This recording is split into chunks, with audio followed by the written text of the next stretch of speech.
Hello everyone, welcome back to nines to classes and this is Naishali. आशा करती हूँ कि आप लोग बहुत ही अच्छे होंगे और अपनी पढ़ाई बेहतरीन तरीके से कर रहे होंगे। आज के इस वीडियो में मैं आप सभी को यूपी ट्रिपल एस सी पेट एग्ज़ाम के लिए प्रैक्टिस सेट सॉल्व करवाने वाली हूँ। आप सभी से मेरी एक ही रिक्वेस्ट है कि आप लोग पेन और कॉपी साथ में लेकर बैठिएगा। आप प्रैक्टिस सेट को बिल्कुल पेपर की तरह ही सॉल्व करिएगा, क्योंकि ऐसे ही क्वेश्चन आपको पेपर में मिलने हैं। साथ ही साथ जो चीज़ें आपको नहीं आती हैं उनको एक बार आप नोट कर लीजिएगा। परीक्षा में जाने से पहले एक बार क्विक रिवीजन ज़रूर से करके जाइएगा। आइए शुरुआत करते हैं आज के इस प्रैक्टिस सेट की। आप लोग कमेंट करके बताइए कि आप सभी लोग रेडी हैं तो आज का प्रैक्टिस सेट शुरू किया जाए। जल्दी जल्दी से सभी लोग जुड़ जाइए। संख्या बहुत कम है लेकिन फिर भी आप लोग जल्दी जल्दी से जुड़ जाइए। आइए शुरुआत करते हैं। सबसे पहला क्वेश्चन है कि आर्य समाज के संस्थापक कौन थे। तो आर्य समाज के जो संस्थापक थे वो दयानंद सरस्वती जी थे। आर्य समाज की स्थापना आपका 1875 में हुई थी। कहाँ पर हुई थी? तो मैंने आपको बताया था कि बम्बई में आर्य समाज की स्थापना की गई थी। आपका यहाँ पर बी ऑप्शन करेक्ट होगा। भारतीय स्वतंत्रता के समय भारतीय राष्ट्रीय कांग्रेस के अध्यक्ष कौन थे? तो मैंने आपको बताया था कि भारतीय आपकी जो स्वतंत्रता है इसके समय भारतीय राष्ट्रीय कांग्रेस के अध्यक्ष आपके जे.बी. कृपलानी जी थे। कौन थे? जे.बी. कृपलानी जी थे। जे.बी. कृपलानी जी का जो वास्तविक नाम था, इनका जो वास्तविक नाम था वो क्या था? इनका जीवट राम भगवान दास। जीवन नाम नहीं था, जीवट राम ही था। ठीक है, जीवट राम भगवान दास, याद रखिएगा, जीवट राम भगवान दास। और इन्होंने अपना जो है कांग्रेस के पद से इस्तीफा दिया था 1951 में। और उसके बाद इन्होंने जो है कृषक मजदूर पार्टी का गठन किया था। किसका? कृषक मजदूर पार्टी का गठन इन्होंने किया था। मजदूर पार्टी का गठन किया था, याद रखिएगा, कृषक मजदूर पार्टी। अगला क्वेश्चन है महात्मा गांधी का जन्म कहाँ हुआ था? तो इनका जन्म जो है गुजरात में हुआ था। गुजरात के पोरबंदर नामक स्थान पर हुआ था। कहाँ पर? पोरबंदर नामक स्थान पर इनका जन्म हुआ था। और 2 अक्टूबर कब? 2 अक्टूबर 1869 को इनका जन्म हुआ था। और इनके पिता का नाम था करमचंद गांधी। क्या था? करमचंद गांधी था, करमचंद गांधी। और इनकी माता का नाम क्या था? इनकी माता का नाम था पुतली बाई। क्या था? पुतली बाई इनकी माता का नाम था, याद रखिएगा। मूव करते हैं आगे। आगे आपसे क्वेश्चन कुछ इस तरीके से है। आज़ाद हिंद एक भारतीय अस्थायी सरकार थी जिसे काबीज किए गए डैश वर्ष में 1943 में स्थापित किया गया था। तो मैंने आपको आज़ाद हिंद सरकार के बारे में बताया है। सुभाष चंद्र बोस जी ने, किसने? सुभाष चंद्र बोस जी ने 21 अक्टूबर, कब? 21 अक्टूबर, याद रखिएगा, 21 अक्टूबर आपके 1943 को सिंगापुर में, कहाँ पर? सिंगापुर में आपकी, कहाँ पर? सिंगापुर में आज़ाद हिंद के अस्थायी सरकार की स्थापना की थी। और इस सरकार को जो है आपकी जर्मनी में, जापान में, फिलीपींस में, कोरिया में, चीन में, इटली में मान्यता भी दी गई थी। अगला क्वेश्चन है सीमांत गांधी किसे कहा जाता है? तो सीमांत गांधी खान अब्दुल गफ्फार खां जी को कहा जाता है। किसको? खान अब्दुल गफ्फार खां जी को कहा जाता है, याद रखिएगा। ठीक। और आपके जो सीमांत गांधी हैं खान अब्दुल गफ्फार खां जी, इन्होंने नमक सत्याग्रह के दौरान पश्चिमोत्तर प्रांत में सत्याग्रह का नेतृत्व जो है किया था। ठीक। और इसके लिए इन्होंने लाल कुर्ती आंदोलन की शुरुआत की थी। और इसी आंदोलन को खुदाई खिदमतगार जो है आपका कहा गया था। खुदाई खिदमतगार का मतलब होता है ईश्वर का सेवक। ठीक। आगे जो आपसे क्वेश्चन है वो ये है कि भारतीय राष्ट्रीय कांग्रेस की कार्यकारी समिति ने भारत छोड़ो नामक एक आंदोलन का अनुमोदन कहाँ किया था? तो भारतीय राष्ट्रीय कांग्रेस की जो कार्यकारी समिति थी, इसने भारत छोड़ो नामक आंदोलन का जो अनुमोदन किया था वो कहाँ पर किया था? याद करिए थोड़ा सा। आपको बताया गया है 9 अगस्त, कब? 9 अगस्त 1942 की बात है। 9 अगस्त 1942 को गांधी जी के आह्वान पर समूचे देश में जो है एक साथ ये भारत छोड़ो आंदोलन शुरू किया गया था। 8 अगस्त 1942 की शाम को बम्बई में अखिल भारतीय कांग्रेस ने बम्बई सत्र में भारत छोड़ो नाम दिया था। किसमें? बम्बई सत्र में नाम दिया था ये। कहाँ पर? बम्बई सत्र में इसको भारत छोड़ो नाम दिया गया था, है ना। 7 अगस्त 1942 की बात करें, हम पिछली बात करें, 9 अगस्त को तो ये हो गया था आपका, ठीक है, आरंभ हो गया था। इसके पहले आपका क्या हुआ था? 8 अगस्त को, 8 अगस्त को जो है 8 अगस्त 1942 को आपका क्या हुआ था कि आपके जो है 8 अगस्त 1942 को शाम को मुंबई में अखिल भारतीय कांग्रेस समिति ने बम्बई सत्र जो है था इसमें भारत छोड़ो का नाम दिया था। 7 अगस्त 1942 को क्या हुआ था? 7 अगस्त 1942 को बम्बई के ऐतिहासिक ग्वालियर टैंक में इसकी पुष्टि की गई थी। क्या की गई थी? पुष्टि की गई थी। सो आपका सी ऑप्शन करेक्ट होगा। सारी चीज़ें आपको पढ़ाई गई हैं, बस आपको रिवीजन के लिए मैं बार बार बोलती हूँ और प्रैक्टिस मस्ट है आपके लिए। निम्नलिखित में से किस समझौते का लक्ष्य हिंदू मुस्लिम मतभेदों को सुलझाना था? बताइए किसका लक्ष्य हिंदू मुस्लिम समझौते को सुलझाना था? तो इनमें से वर्ष 1916 में जो आपका है, कब? 1916 में जो आपका लखनऊ समझौता हुआ। लखनऊ समझौते में मुस्लिम लीग और कांग्रेस के मध्य जो है समझौता करा हुआ था और इसमें मोहम्मद अली जिन्ना और बाल गंगाधर तिलक ने एक महत्वपूर्ण जो है भूमिका निभाई थी। तो आपका यहाँ पर कौन सा आंसर सही होगा? लखनऊ समझौता। ठीक, जरूर से याद रखिएगा। अगला क्वेश्चन है, सन 1905 में बंगाल के विभाजन को लागू करने का निर्णय किसके द्वारा लिया गया था? तो वर्ष 1905 में बंगाल के विभाजन का निर्णय लॉर्ड कर्जन द्वारा आपका जो है लागू किया गया था। किसके द्वारा? लॉर्ड कर्जन के द्वारा आपका लागू किया गया था, याद रखिएगा। अगला है कि स्वदेशी आंदोलन का संबंध किससे है? तो स्वदेशी आंदोलन का संबंध जो है आपके बंगाल विभाजन से था। 1905 के बंगाल विभाजन से था इसका संबंध। ठीक है, अगला क्वेश्चन देख लीजिए। गांधी जी ने कानून की पढ़ाई डैश में की थी। तो गांधी जी ने जो है पढ़ाई कहाँ से की थी कानून की? तो गांधी जी ने सितंबर 1988 में कानून की पढ़ाई के लिए कहाँ पर गए थे? ये 1888 में। कब? सॉरी, 1888 में ये जो है कानून की पढ़ाई के लिए लंदन यूनाइटेड किंगडम गए थे, है ना। आपको मैंने बताया हुआ है कि इन्होंने लॉ की पढ़ाई की थी कहाँ से? यूनाइटेड किंगडम से पढ़ा था। ठीक, याद रखिएगा। उसके बाद 1893 में ये जो हैं वकालत के लिए दक्षिण अफ्रीका गए थे। कहाँ गए थे? दक्षिण अफ्रीका गए थे। ठीक है, याद रखिएगा। उसके बाद ये 1915 को आपका वापस आए थे। ठीक, अगला आपसे क्वेश्चन ये है कि आकार के संदर्भ में यूरेनस का हमारे सौरमंडल में डैश स्थान है। तो बताइए यूरेनस का कौन सा स्थान है? तो हमारे सौरमंडल में कुल 8 ग्रह हैं। कितने ग्रह हैं? कुल 8 ग्रह हैं, है ना। तो मैंने आपको इनका जो है क्रम बताया हुआ था आकार के अनुसार। तो सबसे बड़ा जो है हमारा बृहस्पति है। क्या है? बृहस्पति है, जिसको हम जुपिटर कहते हैं। इंग्लिश में क्या कहते हैं? जुपिटर कहते हैं। ठीक है, याद रखिएगा जुपिटर, JUPITER। ठीक है, यू है ये, गलती से एक ए जैसा लग रहा होगा आपको, जुपिटर। उसके बाद आप याद रखिएगा शनि। जुपिटर के बाद आपका शनि आता है, जिसे इंग्लिश में हम कहते हैं सैटर्न, SATURN। ठीक है, उसके बाद आपका कौन आता है? आपका बृहस्पति के बाद शनि, अरुण, वरुण। बृहस्पति, शनि, अरुण। अरुण को हम कहते हैं यूरेनस, URANUS, यूरेनस। उसके बाद हमारा क्या आता है? वरुण आता है। वरुण को हम कहते हैं नेपच्यून, NEPTUNE, नेपच्यून। ठीक, उसके बाद हमारा पृथ्वी का स्थान आता है। ठीक है, बृहस्पति, शनि, अरुण, वरुण, पृथ्वी, जिसे हम कहते हैं अर्थ। क्या कहते हैं? अर्थ कहते हैं, याद रखिएगा। और उसके बाद हमारा आता है शुक्र। क्या आता है? शुक्र, जिसे हम वीनस कहते हैं। क्या कहते हैं? वीनस कहते हैं। इंग्लिश में भी आपको याद रखना है। उसके बाद हमारा आता है मंगल। क्या आता है? मंगल, जिसे हम क्या कहते हैं? मार्स कहते हैं। क्या कहते हैं? मार्स कहते हैं, याद रखिएगा। फिर आता है हमारा बुध, जिसको हम मरकरी कहते हैं। क्या कहते हैं? मरकरी कहते हैं, याद रखिएगा। ठीक, अब आप यहाँ पर देख लीजिए कि आपका जो है यूरेनस का हमारे सौरमंडल में आकार के संदर्भ में कौन सा स्थान है? किसका? यूरेनस का पूछा गया था आपसे। ठीक है, यूरेनस यही रहा आपका। तो 1, 2, 3 तीसरा स्थान है ना। नेक्स्ट क्वेश्चन देखिए, आइए देखते हैं नेक्स्ट क्वेश्चन हमसे क्या है। अगला क्वेश्चन कुछ इस तरीके से है आपसे। आकार के संदर्भ में वरुण हमारे सौरमंडल में डैश स्थान पर आता है। तो वरुण कौन से स्थान पर आता है? अभी आपको बताया गया है। वरुण जो है चौथे पर आता है ना, वरुण या नेपच्यून जिसे कहते हैं। ठीक है, याद रखिएगा। अगला क्वेश्चन देखिए, यूरेनस सूर्य से ग्रह है। कौन सा ग्रह है यूरेनस? तो यूरेनस जो है आपका कौन से पर है? 7वां है ना, क्योंकि मैंने आपको बताया हुआ है ना कि यूरेनस आपका जो है कौन से स्थान पर आएगा? बताइए। बुध, शुक्र, पृथ्वी, मंगल, बृहस्पति, शनि, अरुण, वरुण, है ना। तो आपका 7वें स्थान पर आया कि नहीं? तुर्की की राजधानी क्या है? बताइए, तुर्की की राजधानी क्या है? जल्दी जल्दी कमेंट करके बताइए।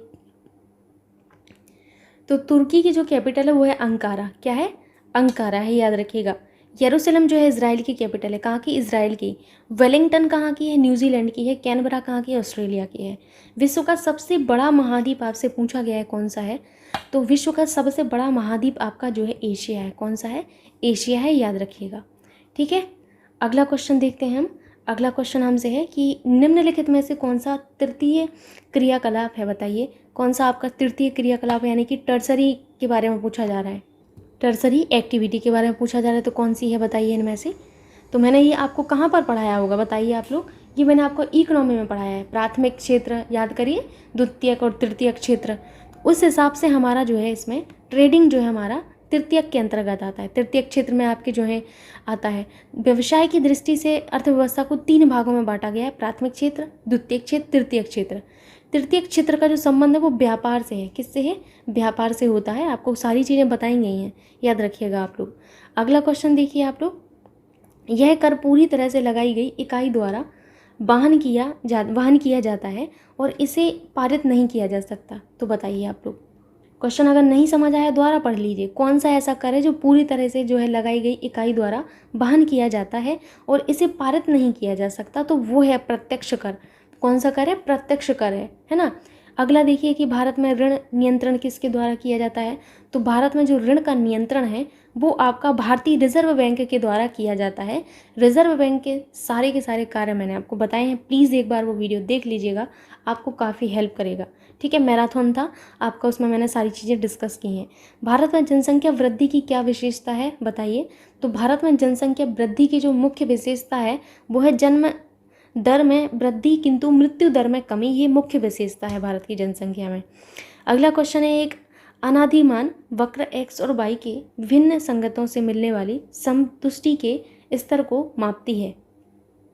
तो याद रखिएगा कि 2 वस्तुओं के बीच सभी आपके संयोग जिनसे उपभोक्ता के पास जो है संतुष्टि मिलती है उसको हम अनादिमान वक्र के द्वारा दर्शाते हैं। किसके द्वारा? अनादिमान वक्र के द्वारा दर्शाते हैं, क्योंकि 2 वस्तुओं के विभिन्न संयोगों से प्राप्त होने वाली जो संतुष्टि है वो कैसी होती है? समान होती है। ठीक है। किस अनुच्छेद के तहत भारत में जो है आपका वर्ष 1975 में आपातकाल घोषित किया गया था?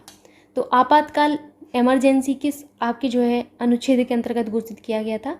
अनुच्छेद 352 के अंतर्गत आपका घोषित किया गया था। ठीक है, याद रखेंगे आप लोग। अगला क्वेश्चन हम देखते हैं। अगला क्वेश्चन है आपसे कि मौलिक कर्तव्यों को डैश संशोधन द्वारा भारतीय संविधान में शामिल किया गया। तो ये भी आपको बताया गया है कि 42वें संविधान संशोधन द्वारा मौलिक कर्तव्यों को, फंडामेंटल ड्यूटीज़ को आपका जोड़ा गया था। ठीक है। अगला क्वेश्चन है कि राष्ट्रपति किसके परामर्श से संसद के सभी सत्र आयोजित और स्थगित करते हैं?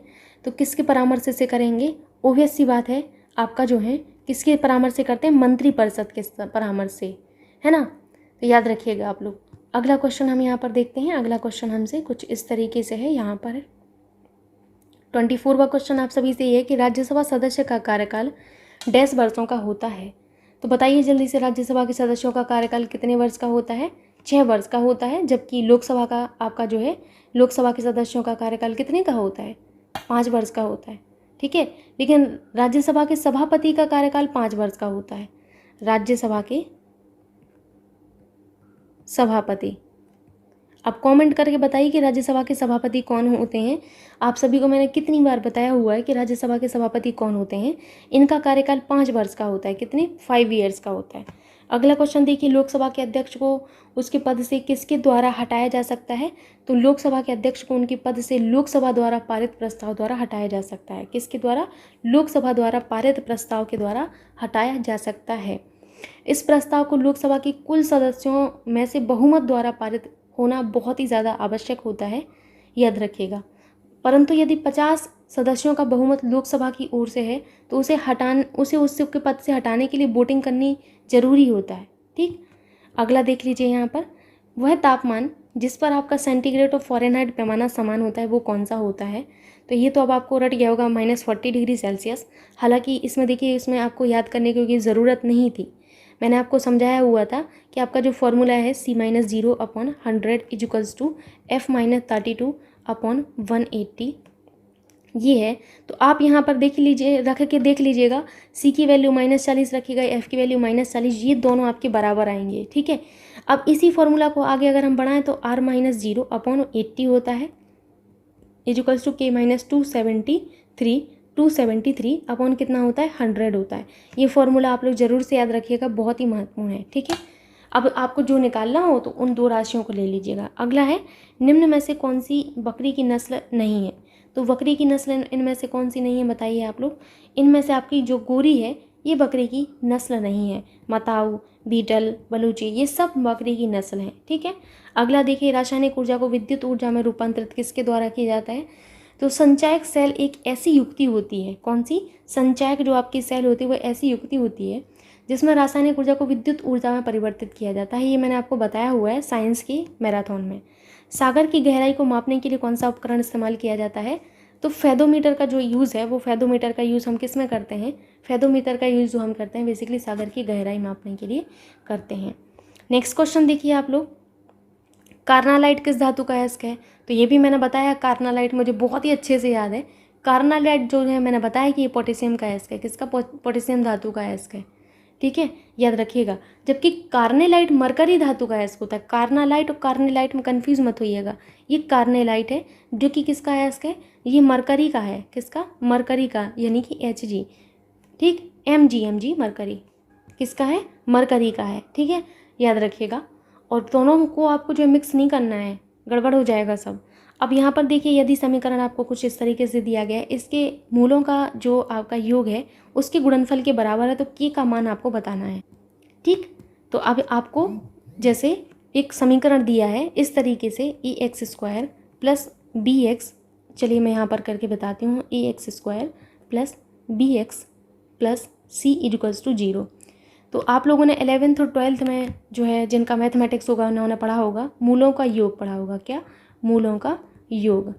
ठीक है, तो मूलों का जो योग होता है वो क्या होता है? मूलों का जो योग होता है वो माइनस के b/a होता है।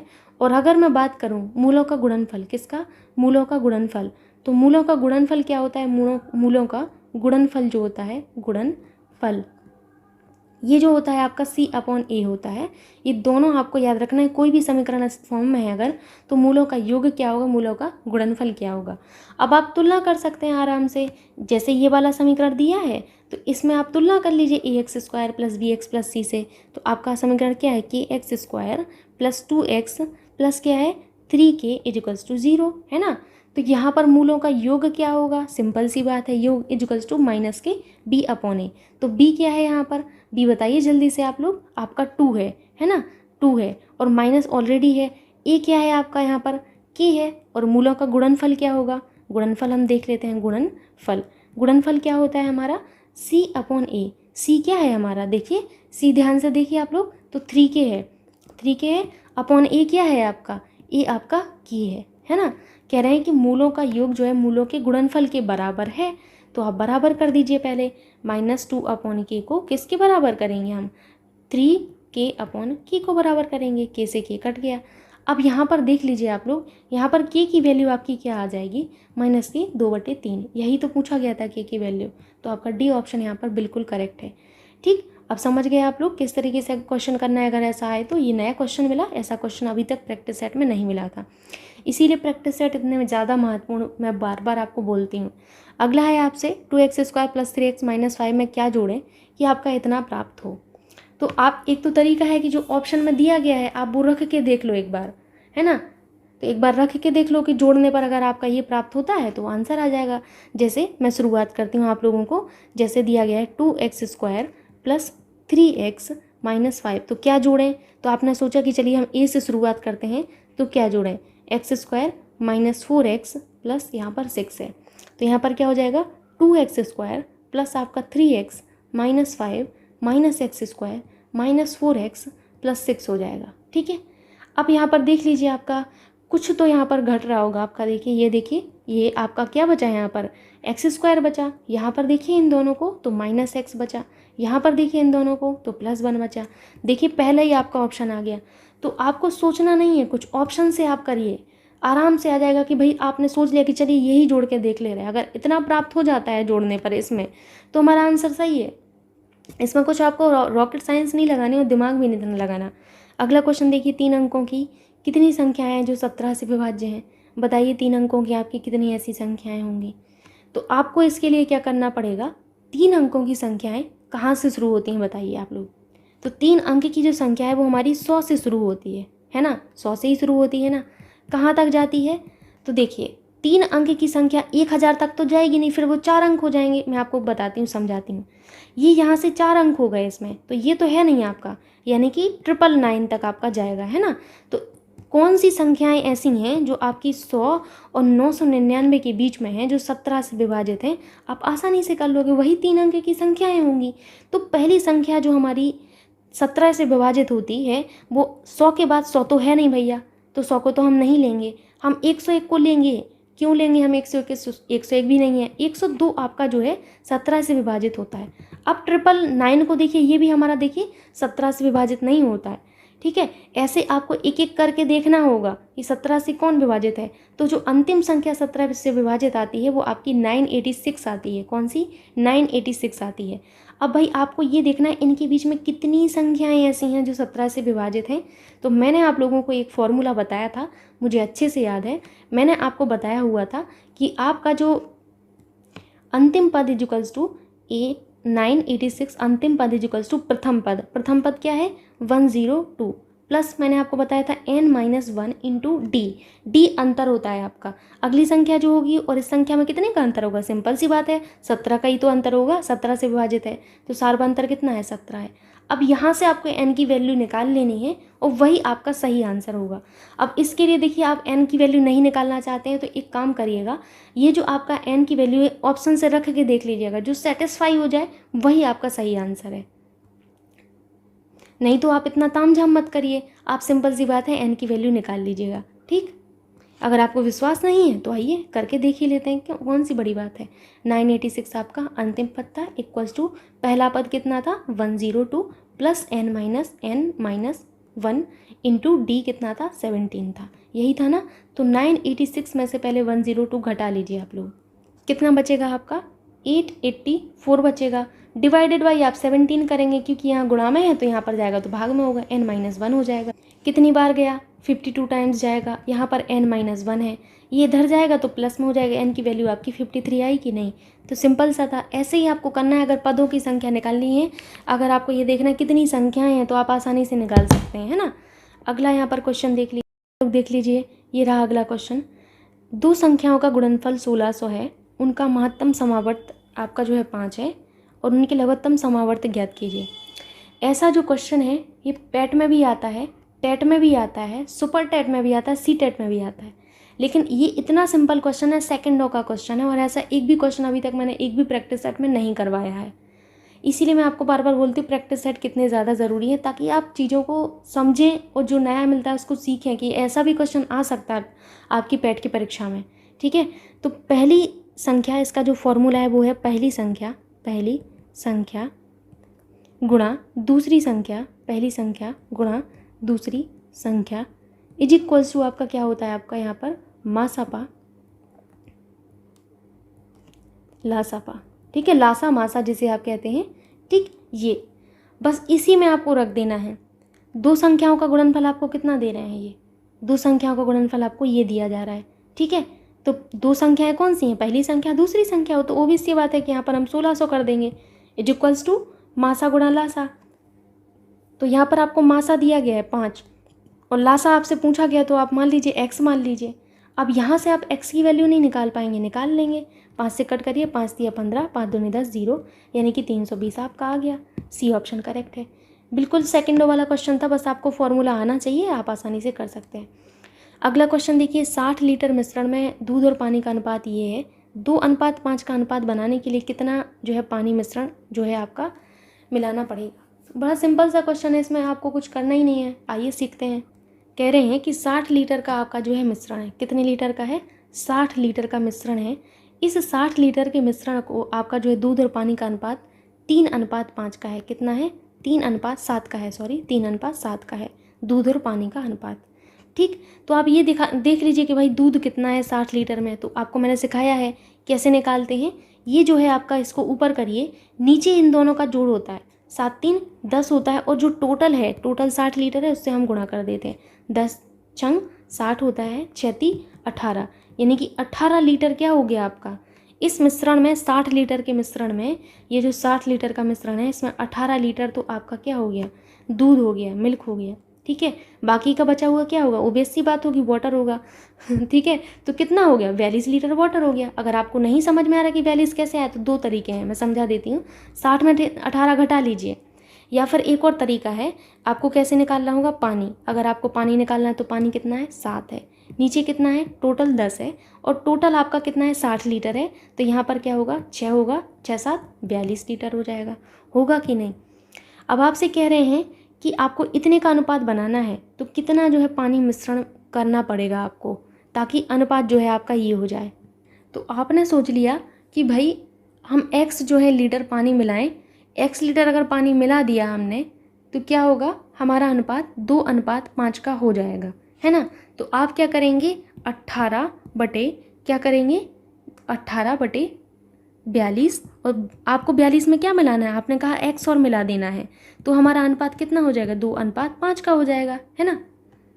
तभी तो होगा 2:5 का। आपने माना कि x लीटर और पानी मिलाना है, 42 तो था ही, x लीटर और मिला रहे हैं आप, तब जाके कितना बनेगा, दूध और पानी का अनुपात 2:5। पहले दूध है तो पहले दूध को ही लिखिएगा ऊपर, नीचे पानी है तो नीचे पानी को लिखना है आपको। ठीक, इस तरीके से करना है। यहाँ से x की वैल्यू आप निकाल लीजिएगा और वही आपका क्या आएगा, सही आंसर आएगा, 3 लीटर आपका आ जाएगा। ठीक, ये भी अच्छा क्वेश्चन था एक, ऐसा हम लोगों ने एक भी क्वेश्चन नहीं किया था, तो बहुत महत्वपूर्ण था कि भाई चीज़ों को समझें आप। अगला है आपसे कि काजू शब्द का संबंध किस भाषा से है। बताइए आप लोग, काजू शब्द का संबंध किस भाषा से है, तो ये पुर्तगाली भाषा से संबंध है इसका। और मुझे अच्छे से याद है कि ये मैंने बताया हुआ है कि काजू का जो आपको ज्ञान है भारतीय को, वो किसने करवाया था, बताया गया था वहाँ पर पुर्तगालियों ने, तो ये पुर्तगाली भाषा का याद रखिएगा। नाहर के लिए समुचित पर्यायवाची शब्द है, बताइए सब लोग। नाहर के लिए जो है वो शेर होता है, क्या होता है, शेर। ठीक है, याद रखिएगा। अन्य पर्यायवाची क्या होते हैं, तो याद रखिएगा, शेर के अन्य पर्यायवाची जो है सबसे महत्वपूर्ण होता है आपका शार्दुल। क्या होता है आपका, शार्दुल आपका सबसे ज़्यादा महत्वपूर्ण है। शार्दुल, केसरी, शार्दुल, केसरी, और क्या होता है, शार्दुल, केसरी, के हरी, पंचमुख, पंचमुख, और क्या होता है, मृगराज, मृगराज इनका पर्यायवाची होता है। मृगेंद्र, क्या, मृगेंद्र। ठीक है, याद रखिएगा, मृगेंद्र। ठीक है, मृगेंद्र।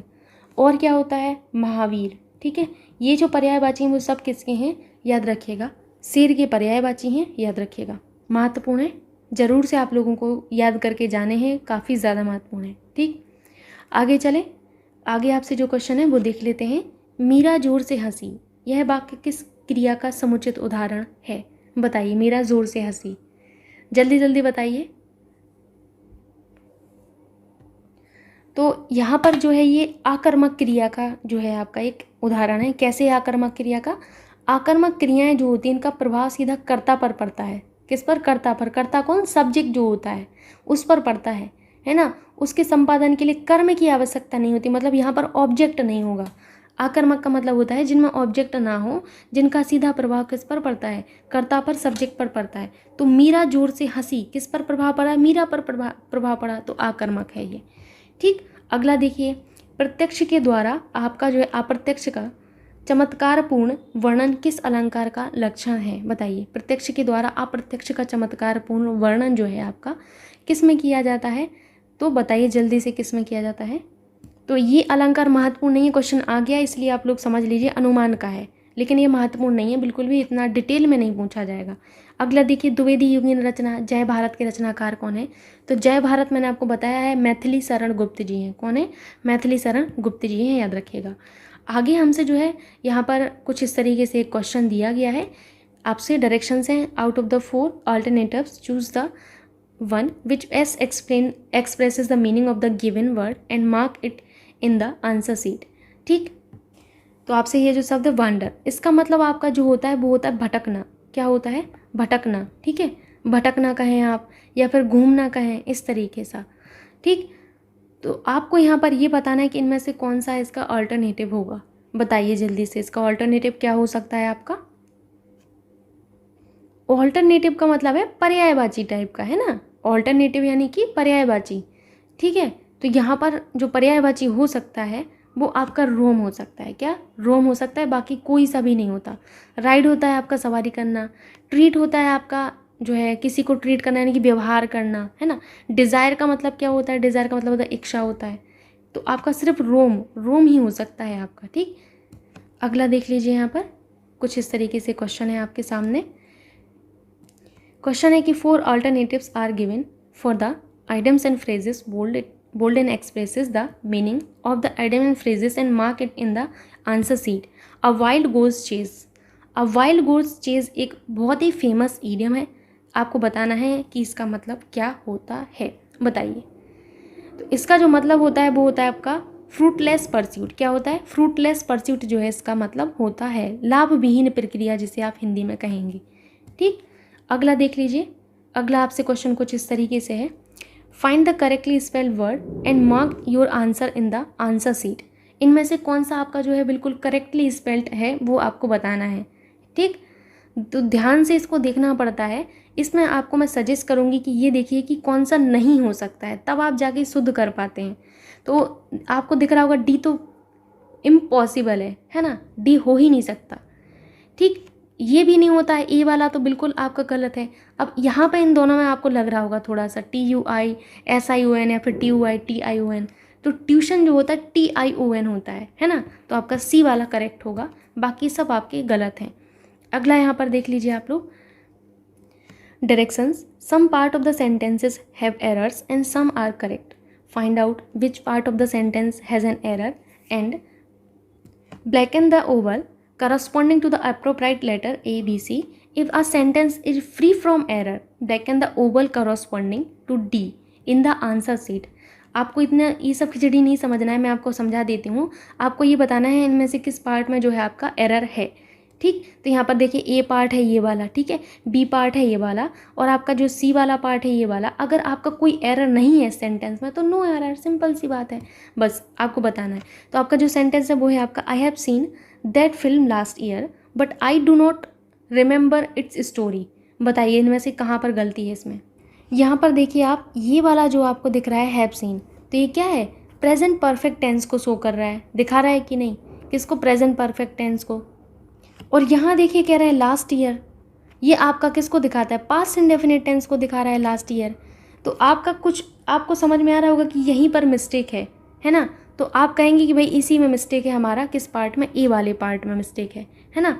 बाकी देखिए सब कुछ करेक्ट है, इसमें ए वाले पार्ट में मिस्टेक है, क्योंकि यहाँ पर तो वो दे रहे हैं आपको प्रेजेंट परफेक्ट टेंस, और यहाँ पर पास्ट में है, पास्ट इंडेफिनिट टेंस को दर्शा रहा है लास्ट ईयर। देखिए, क्योंकि अगर यहाँ पर देखिए प्रेजेंट आपका जो है परफेक्ट है और यहाँ पर देखो आपको पास्ट में दिखा रहा है, पास्ट इंडेफिनिट में दिखा रहा है, तो आप क्या करेंगे? इसको हम क्या कर देंगे, ये जो आई हैव सीन है इसको हम सीधा कर देंगे आई सॉ। क्या लिख देंगे? I saw. अब यहाँ पर देखिए आपको ये समझ में आ रहा होगा कि ये बात आपका करेक्ट हो जाएगा, क्योंकि हम पास्ट इंडेफिनिट में बनाना पड़ेगा।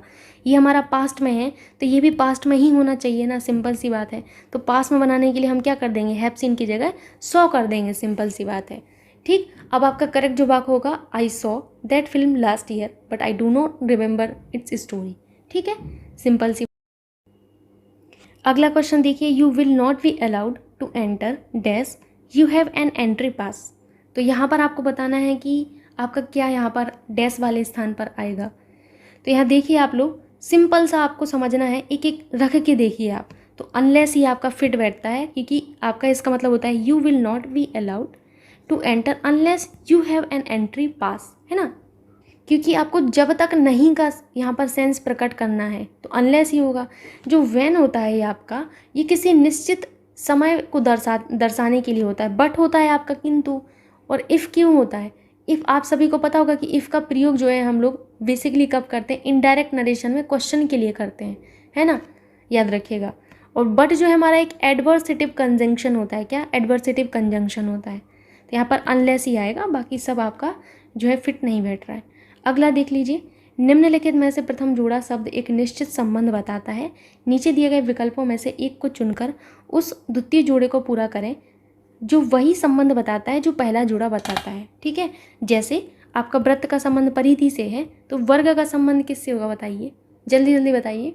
परिमिति से होगा, सिंपल सी बात है। डी ऑप्शन यहाँ पर करेक्ट होगा, है ना। अगला क्वेश्चन हम देखते हैं। इस वाले क्वेश्चन पेपर में काफ़ी अच्छे जो हैं क्वेश्चन यहाँ पर मिले आपको, जैसे आपने क्वेश्चन अभी तक नहीं किए थे। यही तो है, डिफरेंट करना है कुछ आपको। आपको दिया गया है कि इसको हम जो है कोड इस तरीके से लिख सकते हैं। तो टाइगर का जो है कोड ये है, तो फायर का कोड क्या होगा आपका, हम देखते हैं भाई क्या होगा। अभी तो हमें भी नहीं पता है कि क्या होगा, देख लेते हैं। ठीक, कह रहे हैं फोर्स को FORCE, फोर्स को इन्होंने क्या लिखा है, फोर्स को जो इन्होंने लिख रखा है वो लिख रखा है 4 7 8 2 और क्या लिखा रखा है 3 लिख रखा है ना। और टाइगर को क्या लिख रखा है TIGER, टाइगर को इन्होंने 9 6 5 3 8 लिख रखा है ना। आपको फायर का पूछा गया है, इसका फायर का। ठीक, तो यहाँ आपको कोई सा दिमाग नहीं लगाना है, अब ध्यान से समझिएगा। F का कोड यहाँ से मिल गया आपको 4 रख दीजिए, I का कोड यहाँ से मिल गया 6 रख दीजिए, R का कोड आपको यहाँ से मिल गया क्या 8 मिल गया, यहाँ रख दीजिए, E का कोड आपको 3 मिल गया, यहाँ रख दीजिए, बन गया 4683। तो कुछ करना ही नहीं है आपको, 46 आपका 83 ये वाला हो जाएगा, ए ऑप्शन है ना। तो आपको बस थोड़ा सा देखना होता है ऑप्शंस को और क्वेश्चन को। अगला देखिए, कितने चौकोर निम्न चित्रित दृश्य में है, बताइए कितने चौकोर हैं इसमें। तो पहला तो चौकोर आपको ये दृश्य ये वाला दिख रहा होगा, ध्यान से देखिएगा तब दिखेगा, ये वाला पहला चौकोर दृश्य दिख रहा है आपको, दिख रहा है कि नहीं। दूसरा चौकोर आपको ये वाला दिख रहा होगा, ये इतना वाला, ध्यान से देखिएगा। ठीक, अब मैं पेन का कलर चेंज कर रही तो आपको देखेगा अच्छे से। ठीक, एक और चौकोर बॉक्स आपको यहाँ पर दिख रहा है, ये वाला दिख गया, इतना सब लोगों ने देख लिया होगा।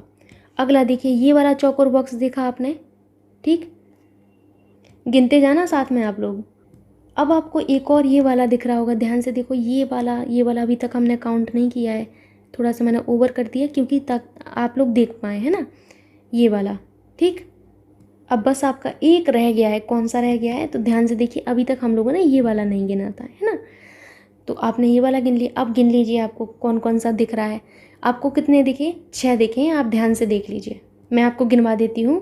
एक ग्रीन वाला, फिर दूसरा मैंने ये वाला बताया था आपको, दूसरा ये वाला 2 हो गया, फिर तीसरा आप ये येलो वाला मान लीजिए तीसरा, चौथा मैंने फिर आपको ये बताया हुआ है ये पिंक वाला, ठीक है, पांचवा मैंने आप लोगों को ये वाला बताया हुआ है, और छठवा ये ब्लू वाला, है ना।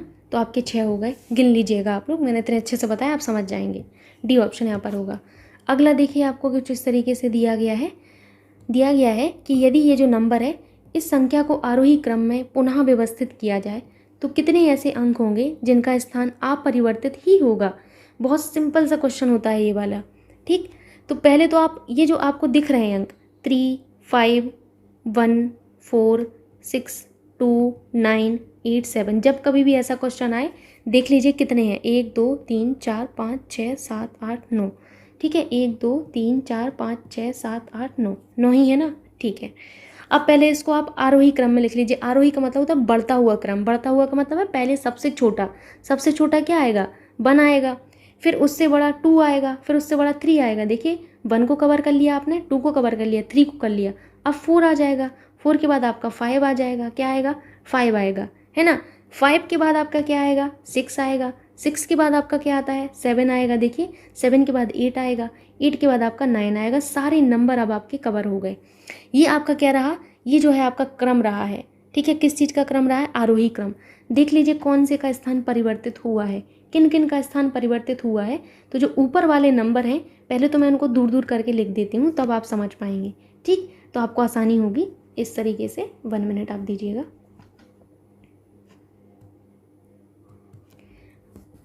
थ्री 5 1 4 6 2 9 8 7। देख लीजिए किनका आपका जो है अंक, जो आपके अंक हैं जिनका परिवर्तन नहीं हुआ है। तो किनका परिवर्तन नहीं हुआ है, एक तो 4 का नहीं हुआ है, ध्यान से देखिए। और किसका नहीं हुआ, एक 8 का भी नहीं हुआ है। और किसका नहीं हुआ है बताइए, 2 का ही नहीं हुआ है। सिर्फ 2 आपके हैं जो एज इट इज़ हैं। ये तो बहुत ही ज़्यादा मैं कहूँगी कि ढीठ टाइप के हैं, ये परिवर्तित नहीं हुए। तो 2 अंक ऐसे हैं, तो कौन सा सही होगा, सी ऑप्शन करेक्ट होगा। केयरफुली करना है, सिंपल सा ही क्वेश्चन रहता है। अगला क्वेश्चन देख लीजिए कि P Q R S और T की अलग अलग लंबाइयाँ हैं। R T से लंबा है परंतु P से छोटा है, S Q से लंबा है परंतु T से छोटा है, इनमें से कौन सा सबसे लंबा है। घबराना नहीं है, ऐसा क्वेश्चन देख के बहुत ज़्यादा लोग घबरा जाते हैं। आपको जो वो कह रहे हैं आप वो करते जाइए खाली।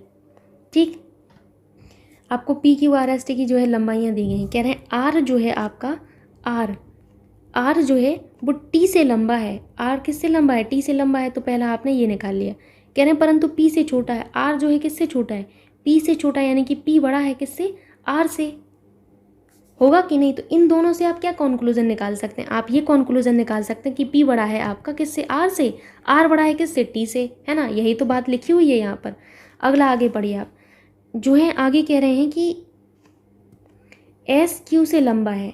एस जो है किससे लंबा है? क्यू से लंबा है, परंतु टी से छोटा है। परंतु एस जो है किससे छोटा है? टी से छोटा है ना? यानी कि आप क्या कहेंगे कि टी हमारा किससे बड़ा है? टी हमारा एस से बड़ा है, तो टी बड़ा है किससे? एस से। सिंपल सी बात हो गई। और एस हमारा किससे बड़ा है? क्यू से। अब ये देखिए सबके बीच में रिलेशन आपका एक आ गया। अब आसानी से आप बता सकते हैं कि इनमें से सबसे लंबा कौन है। तो सबसे लंबा कौन दिख रहा है? पी दिख रहा है। सबसे छोटा कौन दिख रहा है? क्यू दिख रहा है। तो पी आपका, यानी कि सी आंसर आ गया। अगला क्वेश्चन देखिए, 28 फरवरी 2021 को संपन्न गोल्फ प्रतियोगिता आपका प्यूटारिको ओपन 2021 का खिताब किसने जीता है? तो ये जो आपका खिताब जीता है ये आपका ब्रेंडन ग्रेस ने जीता है। किसने? ब्रेंडन ग्रेस ने जीता है। अगला क्वेश्चन देख लीजिए यहाँ पर। अगला क्वेश्चन है, फरवरी 2021 में केंद्रीय मंत्री गिरिराज सिंह ने गोवा को भारत का मत्स्य हब बनाने के लिए कितनी राशि का निवेश करने की घोषणा की है? तो जितनी आपकी राशि इन्होंने निवेश करने की घोषणा की है वो है आपकी 400 करोड़ रुपए। ठीक। अगला क्वेश्चन देख लीजिए। अगला क्वेश्चन है आपसे, फरवरी 2021 में एरो इंडिया 2021 के उद्घाटन समारोह में कितने हल्के लड़ाकू विमान LCA तेजस के लिए इतने करोड़ रुपए का आपका अनुबंध हिंदुस्तान एरोनॉटिक्स लिमिटेड को सौंपा गया है? क्योंकि ये फरवरी 2021 की घटना है तो आपके लिए तो महत्वपूर्ण नहीं होगी, मैं पहले से बता देती हूँ। लेकिन अब देखिए इसमें आया हुआ है तो मुझे तो बताना पड़ेगा, मैं स्किप नहीं कर सकती। 45। नेक्स्ट क्वेश्चन देखिए, विश्व वन्य जीव दिवस कब मनाया जाता है? तो ये महत्वपूर्ण है, ये आपको याद रखना है। विश्व वन्य जीव दिवस प्रतिवर्ष आपका 3 मार्च को मनाया जाता है, याद रखिएगा। अगला क्वेश्चन देखते हैं। जैसे ये भी देखिए 26 फरवरी 2021 का है, तो महत्वपूर्ण तो नहीं है लेकिन फिर भी कर लेते हैं, ठीक है। क्वेश्चन आपसे कुछ इस तरीके से है, 26 फरवरी 2021 को भारत निर्वाचन आयोग ने असम, केरल, तमिलनाडु, पश्चिम बंगाल और पुदुचेरी की विधानसभाओं के लिए आम चुनाव 2021 के कार्यक्रम की घोषणा की। इससे संबंधित निम्न कथनों पर विचार कीजिए। पहला है, विधानसभा चुनाव 27 मार्च से आपके जो हैं 29 अप्रैल 2021 तक कराए जाएंगे, ये सही है। पश्चिम बंगाल में 8 चरणों में चुनाव होगा, ये भी सही है। असम में 3 चरणों में चुनाव होगा, ये भी सही है। मतगणना 2 मई 2021 से शुरू होगी, ये भी आपके सही है। ठीक, तो ये सभी आपके सही हैं। तो आपको यहाँ पर ऑप्शन जो है नज़र आ जाएंगे अभी, ये देखिए आपको ऑप्शन दिख रहे होंगे अभी। तो आपका कौन सा ऑप्शन सही होगा? उपरोक्त सभी वाला। अगला क्वेश्चन देख लीजिए, ये भी आपका 2021 वाला ही क्वेश्चन है। 17 फरवरी 2021 को केंद्रीय मंत्रिमंडल ने भारत और किस देश के बीच व्यापक आर्थिक सहयोग और साझेदारी समझौते पर हस्ताक्षर किए जाने को मंजूरी दी है? बिल्कुल भी इंपॉर्टेंट क्वेश्चन नहीं है, बस मैं बता रही हूँ क्योंकि आया है क्वेश्चन इस वाले उसमें, तो इसलिए मैंने आपको बता दिया। ठीक है, ये भी आपका 2021 का ही क्वेश्चन है कि फरवरी 2021 में एरो इंडिया 2021 के उद्घाटन समारोह में कितने हल्के लड़ाकू विमान तेजस के लिए जो है आपका 48,000 करोड़ रुपए का अनुबंध हिंदुस्तान एरोनॉटिक्स लिमिटेड को सौंपा गया है? तो यहाँ पर आपको याद रखना है कितने? 83। कितने? 83 याद रखिएगा आप लोग।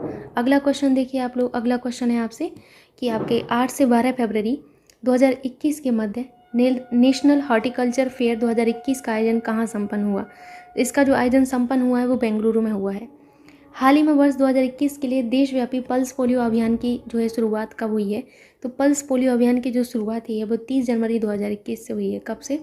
30 जनवरी 2021 से हुई है। ये आपका महत्वपूर्ण है। ठीक, अगला क्वेश्चन देख लीजिए। फरवरी 2021 में बेटियों और पत्नियों को पैतृक संपत्ति में भूमि स्वामित्व का अधिकार प्रदान करने के लिए अध्यादेश पारित करने वाला देश का पहला राज्य कौन बना है? तो ये भी महत्वपूर्ण है। तो यहाँ पर याद रखिएगा कौन बना है आपका? उत्तराखंड बना है। कौन? उत्तराखंड बना है। अगला है आपसे, पोर्ट ऑफ स्पेन जो है आपके डैश इसकी राजधानी है, बताइए। ठीक, तो इनमें से कौन सा आपका सही ऑप्शन होगा? बताइए जल्दी से आप लोग। तो त्रिनिदाद और टोबागो। क्या होगा? त्रिनिदाद और टोबागो इनकी है पोर्ट ऑफ स्पेन कैपिटल। ठीक, सऊदी अरब की कैपिटल आपको पता है क्या है इनकी राजधानी? सऊदी अरब की रियाद। उत्तर कोरिया की प्योंगयांग है। चेक गणराज्य की प्राग है। क्या है? प्राग। ठीक, अगला क्वेश्चन है अ हंग्री टाइड जो है इसके लेखक कौन है? द हंग्री टाइड के जो लेखक हैं, इनके जो लेखक हैं वो अमिताभ घोष जी हैं। कौन है? अमिताभ घोष जी हैं। अगला देखिए, ओणम एक पारंपरिक जो है त्यौहार है जो कि कहाँ मनाया जाता है? तो ओणम आपको मैंने कई बार बताया केरल में आपका मनाया जाता है। अगला क्वेश्चन है मोनालिसा डैश पर पेंट किया गया था? बताइए किस पर पेंट किया गया था मोनालिसा? मोनालिसा जो है इटली के महान चित्रकार लियोनार्दो दा विंसी द्वारा आपका बनाया गया एक प्रसिद्ध चित्र है। किसके द्वारा? लियोनार्दो। ये बहुत ही ज़्यादा फेमस पेंटिंग है तो भाई इसके बारे में तो याद रखिएगा, Leonardo da Vinci. Leonardo da Vinci इनकी जो है एक क्या है, इनकी एक प्रसिद्ध चित्र है जो कि लकड़ी पर बनाई गई थी, याद रखिएगा। और ये जो आपकी छवि है ये फ्रांस के लुव्र संग्रहालय में रखी है। कहाँ पर? फ्रांस के लुव्र संग्रहालय में। फ्रांस के लुव्र।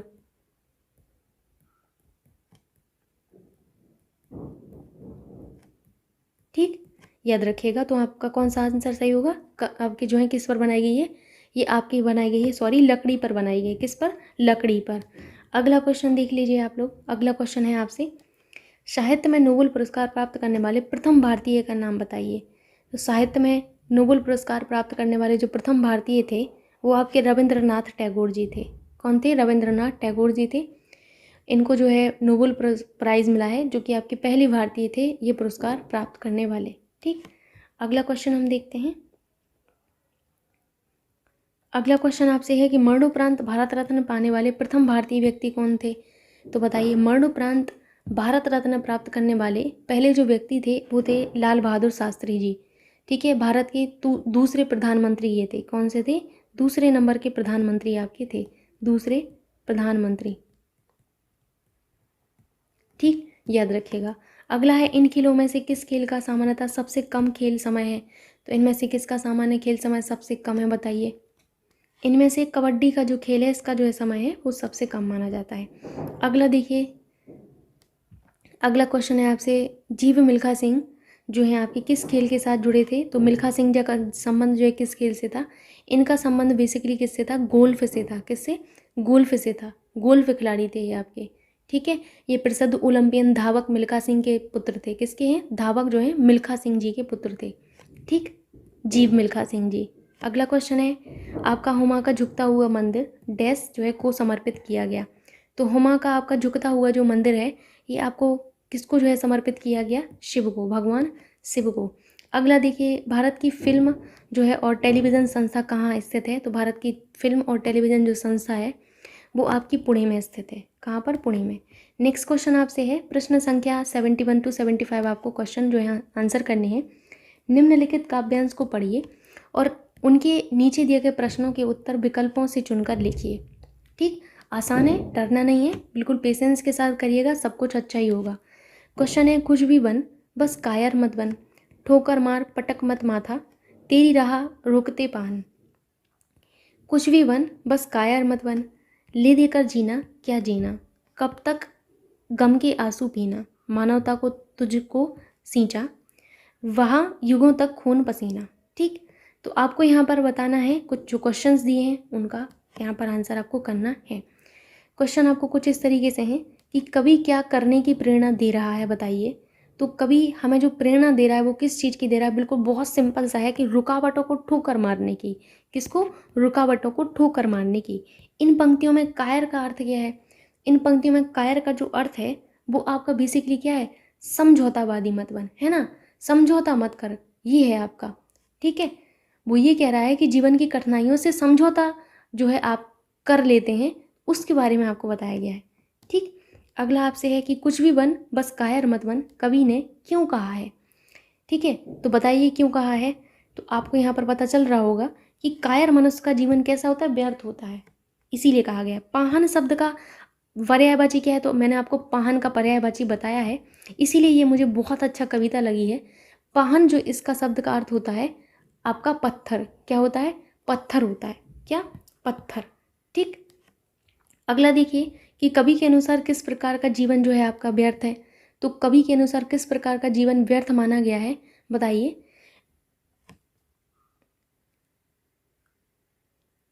बताइए आप लोग। समझौतावादी, है ना, समझौतावादी। अगला क्वेश्चन हम देखते हैं। अगला क्वेश्चन हमसे क्या है, आइए। अगला क्वेश्चन है कि आजकल अनुशासन के अभाव लिखा हुआ है, ठीक है। अभाव में विद्यार्थियों में उच्च श्रृंखलता आती है। रेखांकित शब्द को जो है आप शुद्ध करें। तो उच्च श्रृंखलता किस तरीके से लिखा जाता है, आपको खाली इसको करेक्ट करना है, ठीक। तो मैं आपको बता देती हूँ किस तरीके से लिखा जाता है उच्च श्रृंखला। उच्च छा लिखिएगा, फिर इसमें आपको इस तरीके से करना है और खा लिखना है और ला और ता, ठीक है। तो आपका ये वाला करेक्ट होता है, बाकी आपका कोई सा भी करेक्ट नहीं है। उत्त श्रृंखला भी नहीं होता, उत्त श्रृंखला होता है, ठीक है। इस तरीके से मैं अपने आप वस्त्र साफ कर लेता हूँ, इस वाक्य में कौन सा सर्वनाम है, बताइए कौन सा सर्वनाम है। मैं अपने आप से वस्त्र साफ कर लेता हूँ, तो मैं करता हूँ ना, तो निजवाचक हुआ। सिंपल है ये तो। अगला क्वेश्चन देख लीजिए। अगला क्वेश्चन है कि आचार्यों ने कहा है कि अहिंसा ही आपका जो है परम धर्म है।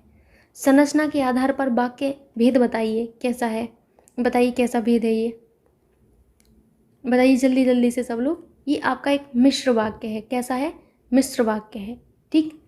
अगला देखिए, आपने बुलाया होता तो हम अवश्य आते, अर्थ के आधार पर वाक्य का भेद क्या होगा। तो ये जो आपका वाक्य का भेद है वो संकेत वाचक में आता है कि अगर आप हमें बुलाते तो हम आते, है ना। और आपके अर्थ के आधार पर वाक्य 8 प्रकार के होते हैं। विधिवाचक, निषेधवाचक, आज्ञावाचक, प्रश्नवाचक, विस्मयवाचक, संदेहवाचक, इच्छावाचक, संकेतवाचक। अगला देखिए, अगला है आपसे निम्न में से कौन सा पदबंध का भेद नहीं है। तो बताइए कौन सा इनमें से पदबंध का भेद नहीं होता है, ठीक। अव्यय जो है पदबंध का भेद नहीं है, ठीक है। अव्यय पदबंध ये पदबंध का भेद नहीं होता है, याद रखिएगा आप लोग। संज्ञा पदबंध, विशेषण पदबंध, सर्वनाम पदबंध, क्रिया पदबंध, क्रिया विशेषण पदबंध, ये पदबंध के भेद होते हैं, लेकिन अव्यय नहीं होता है, ठीक। अगला क्वेश्चन देखिए, हमसे वृत्त रेखा से संबंधित है कि हमारा नीचे दिए गए वृत्त रेखा में विभिन्न खाद्यान्न फसलों के अंतर्गत एक गांव में भूमि का वितरण दिखाया गया है। वृत्त रेखा का अध्ययन कीजिए, प्रश्नों के उत्तर दीजिए। तो अभी तक ऐसा क्वेश्चन हमें नहीं मिला था, आपको नहीं दिख रहा होगा क्वेश्चन, मैं समझती हूँ कि इसमें नहीं दिख रहा है ढंग से, मैं आपको बना के दूंगी, आप टेंशन मत लीजिए बिल्कुल भी, ठीक। अब क्वेश्चन देख लीजिए आप लोग, ठीक। इस तरीके से क्वेश्चन है, पहले मैं आपको डायग्राम एक बार बना देती हूँ, आप लोग बना लीजिएगा। तो एक बार आप बना लीजिएगा, क्योंकि जब मैं नीचे लिखूंगी तो आपका वो हट जाएगा, इसीलिए आप लोग जो है मेरे साथ इसको बना लीजिए एक बार, ठीक। कुछ इस तरीके से आपको बनाना है, ध्यान से बनाइएगा सब लोग।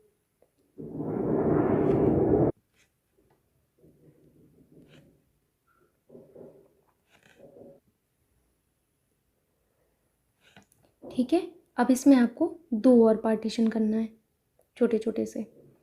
अब आपको वैल्यू बिल्कुल केयरफुली लिखना है, जिस तरीके से मैं लिख रही हूँ। हाँ, यहाँ पर जो आपका है कितना है, यहाँ पर आपका 72 डिग्री है, ठीक है।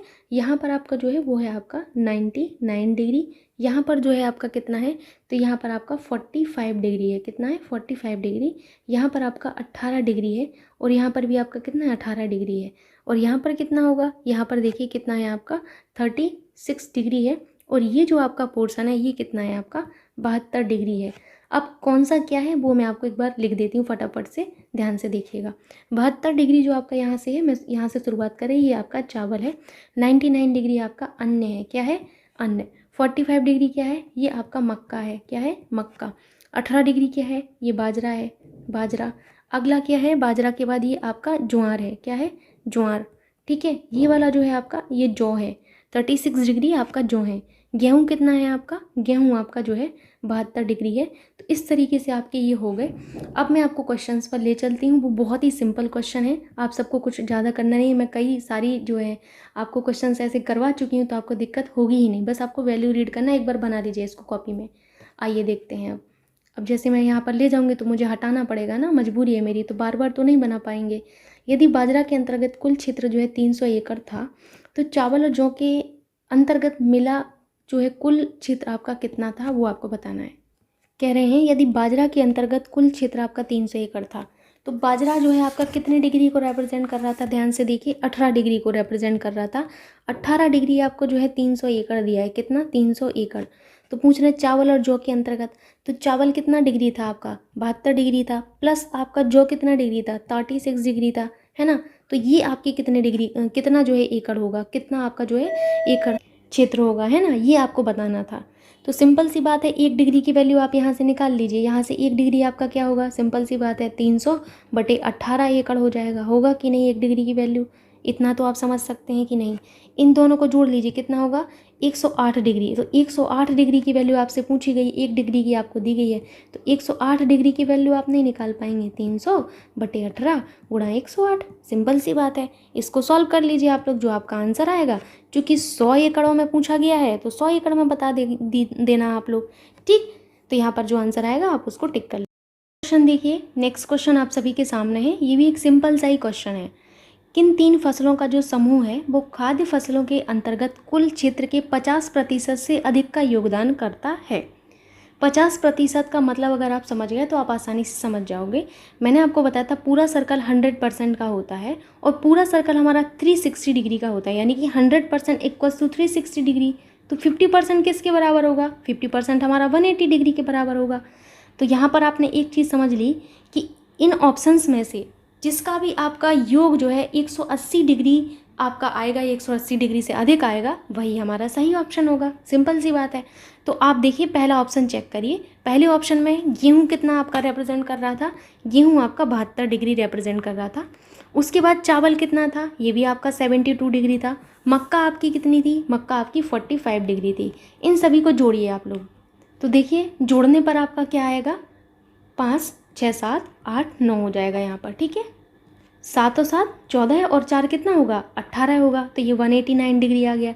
तो आपको यहाँ पर देखिए साफ साफ दिख रहा है कि ये जो है 180 से आपका अधिक है। तो पहले ही ऑप्शन आपका मैच हो गया कि इसमें देखिए आपको 189 आ रहा, आपको चाहिए तो 180 ही था, 180 से अधिक चाहिए था, तो पहला ही ऑप्शन आपको मिल गया, ठीक। अगला क्वेश्चन देख लीजिए, कोई बड़ी बात थी नहीं इस क्वेश्चन में। चावल और जौ के लिए प्रयुक्त भूमि का अनुपात है।